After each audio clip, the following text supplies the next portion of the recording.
Hello, good morning once again. Ayan, ang aking work for today dahil sobrang dami ng aking Texi 5 na marumi. Ayan. At hindi na siya pwedeng hindi na wala nang tumatanggap sa kanya. Income namin yan mula sa aming car wash vendo. So sayang naman, pera din yan kasi kaya kailangan mong linisin. Nagtanong ako sa bangko, hindi na siya pwede, hindi sila nagpapalit ng maruruming coins. Dapat daw linisin mo siya bago mo siya ma-deposit.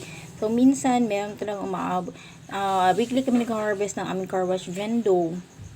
Minsan may mga 200 pesos, 100 to 200 pesos, minsan nga ay mas malaki pa dyan. So sayang naman 'di ba kung hindi na siya pwedeng gastusin. So naghahanap ko ng paraan kung paano siya lilinisin.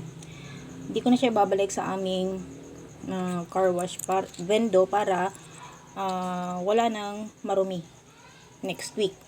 So lilinisin ko siya. Eto, nakapaglinis na ako ng dalawa. More to go.